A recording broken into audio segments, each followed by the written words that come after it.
मावळच्या राजकारणात एक नाव जे फक्त निवडणूक जिंकत नाही तर वातावरण तयार करतं. सभा असो, संघर्ष असो की विरोधकांवर हल्लाबोल. एक नेता कायम चर्चेत असतो, सुनील अण्णा शेळके. पहिल्याच निवडणुकीत मंत्र्याचा पराभव करणारा नेता. दुसऱ्यांदा सगळे विरोधक एकत्र आले तरी लाखाच्या मतांनी विजयी होणारा नेता. ग्रामीण भागात भाजपचा सुपडा साफ करणारा नेता. लोणावळा, देहू, वडगाव, तळेगावमध्ये राष्ट्रवादीचा झेंडा रोवणारा नेता आणि आता मंत्रिपदाच्या चर्चेत सर्वात पुढं असलेलं नाव. पण प्रश्न एकच, अजितदादांनी दिलेला शब्द सुनेत्रा वहिनी निभावणार? कारण मावळात आता एकच आवाज ऐकू येतोय, मावळचा मंत्री सुनील अण्णा शेळके. मावळच्या राजकारणात अनेक नेते आले, पण काही नेते इतिहास घडवतात. सुनील शेळके यांचं नाव त्यापैकी एक मानलं जातं. पहिल्याच विधानसभा निवडणुकीत त्यांनी थेट मंत्र्यालाच पराभूत केलं आणि फक्त जिंकले नाहीत तर लाखाच्या मतांनी विजयी होत संपूर्ण महाराष्ट्राचं लक्ष वेधून घेतलं. अनेकांना वाटलं हा फक्त एकदा आलेला राजकीय झंझावात आहे, पण दुसऱ्या निवडणुकीत चित्र आणखीन मोठं झालं. विरोधकांनी पूर्ण ताकद लावली, मोठे नेते मैदानात उतरले, रणनीती बदलल्या, पण निकाल पुन्हा लाखाच्या फरकाने विजय. म्हणजे हा केवळ नेता नाही तर मावळच्या राजकारणात निर्माण झालेली ताकद आहे. विधानसभा जिंकणं एक गोष्ट असते, पण गाव पातळीवर पक्ष उभा करणं ही खरी राजकीय ताकद असते आणि इथंच सुनील शेळके वेगळे ठरतात. ग्रामीण भागात राष्ट्रवादी काँग्रेसला नवसंजीवनी देण्याचं काम त्यांनी केलं असं समर्थक म्हणतात. जिल्हा परिषद निवडणुकीत 5 सदस्य विजयी झाले तर पंचायत समितीत केवळ सत्ता पालट झाला नाही तर भाजपचा पूर्ण सुपडा साफ झाला. एकही जागा भाजपला जिंकता आली नाही. जिल्हा परिषद आणि पंचायत समितीच्या सर्वच्या सर्व जागांवर विजय मिळवत राष्ट्रवादी काँग्रेसने 100% यश मिळवलं.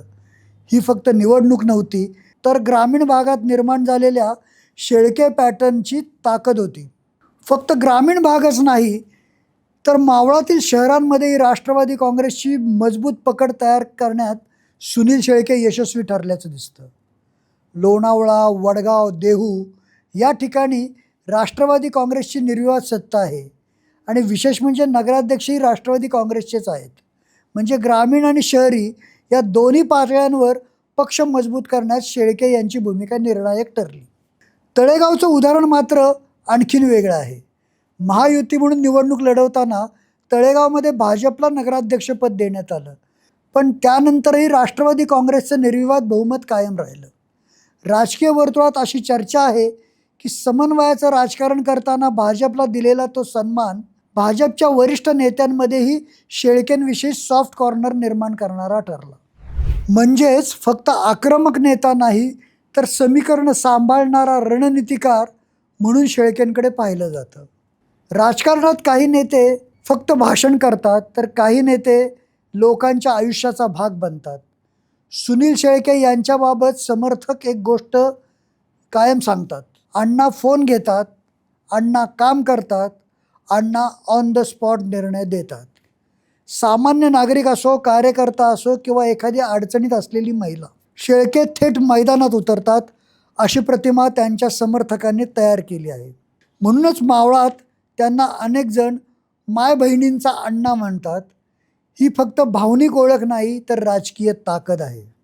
राष्ट्रवादी काँग्रेसमध्ये फूट पडली, समीकरणं बदलली, अनेक नेते संभ्रमात होते, पण सुनील शेळके मात्र ठामपणे अजितदादांच्या बाजूने उभे राहिले. फक्त उभेच राहिले नाहीत तर आक्रमकपणे मैदानात उतरले.